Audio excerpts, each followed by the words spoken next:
Hello मैं to family, कैसे हो आप सब? आई होप अच्छे होंगे, स्वस्थ होंगे, मस्त होंगे। मैं आपके दोस्त नेहा सिंह, आप देख रहे हैं क्रिएटर सर्च। तो आज हाजिर हो चुकी हूँ वीडियो लेकर के।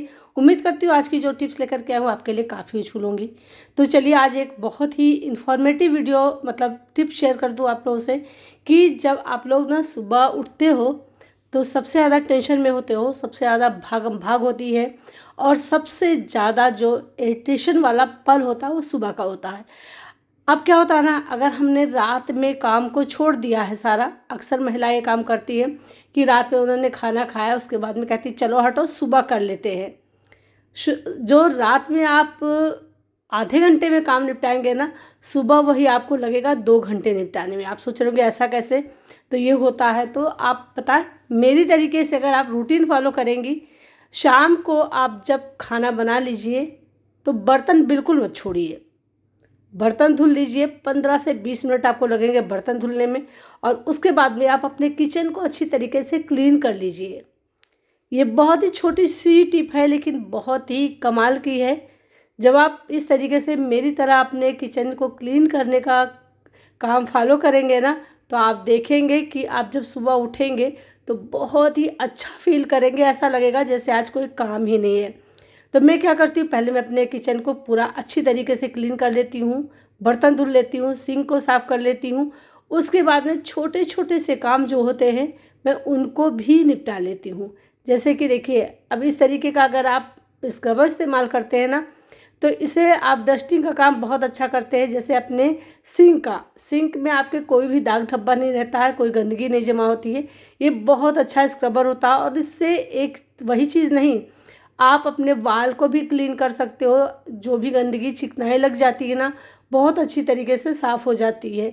मैं इसी से साफ़ करती हूँ और यकीन मानिए कि मुझे और किसी चीज़ की ज़रूरत नहीं पड़ती। बस हल्का सा मैं सोप या जो भी चीज़ मैं डिश वाश जल जो भी इस्तेमाल करती हूँ उसी से मैं अपने सिंक को, अपने टैप को, सब चीज़ों को क्लीन कर लेती हूँ।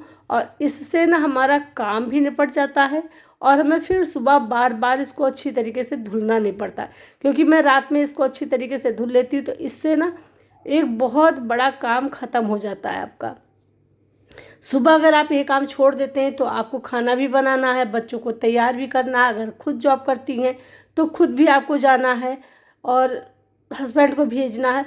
तो बहुत सारा काम एक साथ आपके सिर पे आ जाता है। फिर आप खुद परेशान हो जाते हो और उसी में गुस्सा, चिड़चिड़ापन और काम का बिगड़ना सारा कुछ हो जाता है।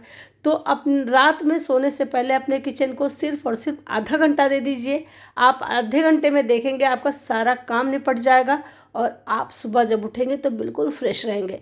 तो यहाँ पर 2 चीज़ें ज़रूर ध्यान दीजिएगा। जो भी आपके डस्टिंग के सामान हैं उनको अच्छी तरीके से क्लीन कर लीजिए। जैसे कि आपके किचन टाइल्स हैं, इनको भी आप अच्छी तरीके से क्लीन करके उसके बाद में रख दीजिए, ताकि जब आप सुबह उठेंगी ना तो बिल्कुल ये धुले हुए सूखे साफ मिलेंगे, जिससे आपका एक बहुत बड़ा काम आसान होगा। आप कोई चीज़ कुछ गिर जाती है, कुछ हो जाता है तो आपको गंदा नहीं मिलेगा, अच्छा साफ मिलेगा और आराम से आप उठाकर धुल सकती हैं। अगर आपके घर में डेली दही खाई जाती है तो दही आप सोने से पहले ज़रूर जमा दीजिए।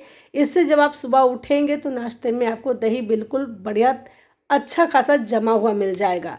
तो यहाँ पर मैं इसी तरीके से छोटे छोटे काम निपटाती हूँ। खास कर जो हमारे ये अप्लायंस होते हैं इनको अच्छी तरीके से पोंछ दीजिए, पोंछ करके ढक दीजिए। जब सुबह आप उठोगे तो ये नीट एंड क्लीन मिलेंगे। तो क्या होता है ना, ये छोटे छोटे से काम कर लेने से रात में जब हम सुबह उठते हैं तो हमारा किचन एकदम से साफ़ सुथरा, ऐसा लगता है कि हमारा वेलकम करता हुआ मिलता है। और हम जब साफ़ सुथरे किचन में आते हैं सुबह उठ करके ना, तो हमारा भी मूड एकदम से फ्रेश हो जाता है और ऐसा लगता है जैसे हमारा आधा काम ख़त्म हो गया है, आधा काम बचा है। बस हम उठते हैं, फटाफट नहाते हैं और खाना बनाना शुरू कर देते हैं। तो आज तक अगर आपने मेरी ये टिप फॉलो नहीं की है ना, तो एक बार ज़रूर फॉलो करके देखिएगा। आज ही नाइट में करके देखिएगा, सुबह आप देखेंगे बहुत ही अच्छा आपको फील होगा। चलिए तो अब देख लेते हैं कुछ टिप्स एंड ट्रिक्स जो हमारे काफ़ी काम आएंगे। इस तरीके का जो रोल्स होता है अक्सर हम लोग मंगाते हैं, लेकिन जब हम इनको रखते हैं तो ये बार बार खुल जाता है, फैल जाता है। हमें क्या होता है, इसको यूज करने के बाद में फिर से इसको चिपकाना पड़ता है, टेपिंग करनी पड़ती है। तो इससे बचने के लिए आपको बहुत ही बढ़िया सा जुगाड़ बताती हूँ।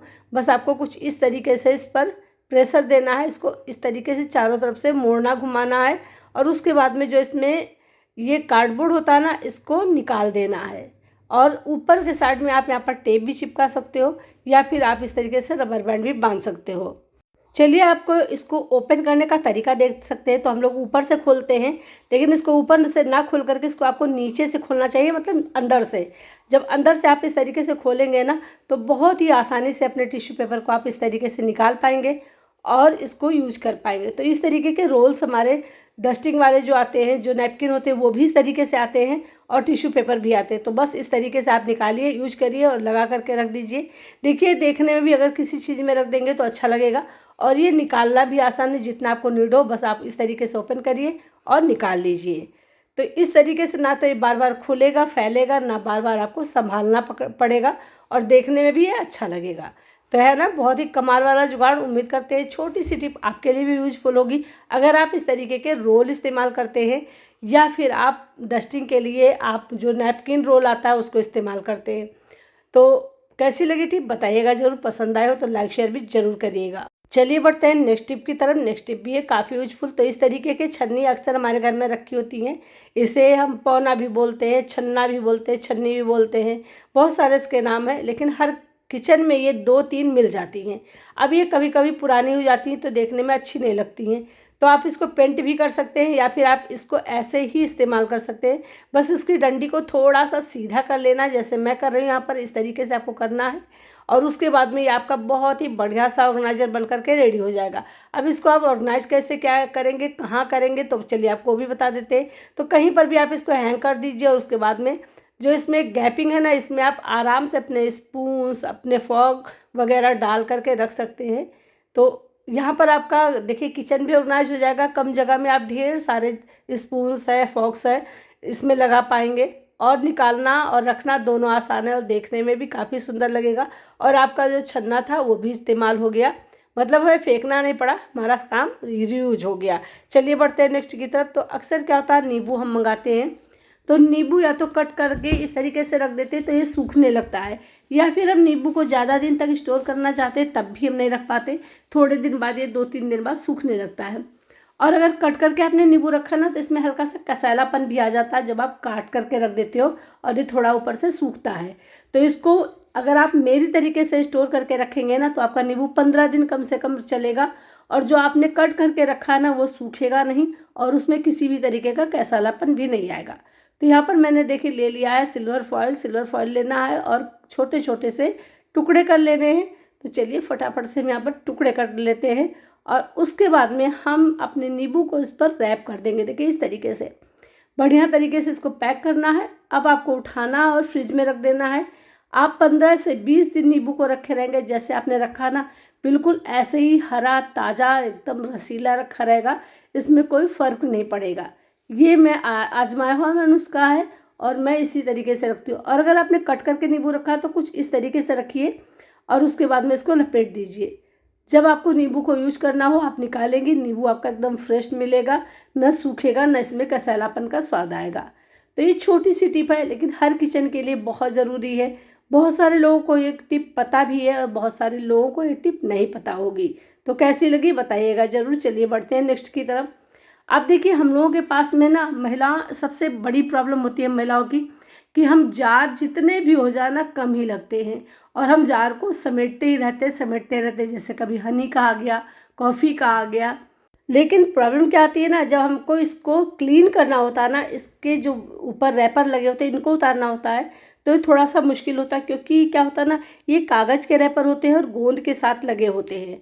तो इनको साफ़ करने का चलिए आपको दिखाते हैं एक बहुत ही मैजिकल तरीका, जिससे कि ना तो इसमें जो गोंद लगा है वो लगा रहेगा और ये कागज़ का अगर होगा तो बड़ी आसानी से साफ़ हो जाएगा। तो बस आपको लेना है, गैस गरम जलानी है और इसको हल्का हल्का गरम करना है। जैसे आप इसको गरम करेंगे ना वैसे ही ये बहुत ही आसानी से साफ़ हो जाएगा और आपको बिल्कुल मेहनत करने की ज़रूरत नहीं पड़ेगी। अब हल्का सा पानी इसके अंदर डालना है और फिर थोड़ा सा पानी इसके ऊपर डालना है। कुछ भी आपको करने की ज़रूरत नहीं, क्योंकि जार हल्का सा गर्म होता है तो इससे इसका जो ग्लू है वो भी थोड़ा सा मतलब सॉफ्ट हो जाता है और जो कागज़ होता है वो भी जैसे पानी डालते हैं वैसे ही छोड़ देता है। तो हम बहुत ही आसानी से देखिए इस तरीके से इसको साफ़ कर सकते हैं, बिल्कुल मिनटों भी नहीं लगते हैं और ये एकदम से सारा का सारा क्लीन हो जाता है इस तरीके से।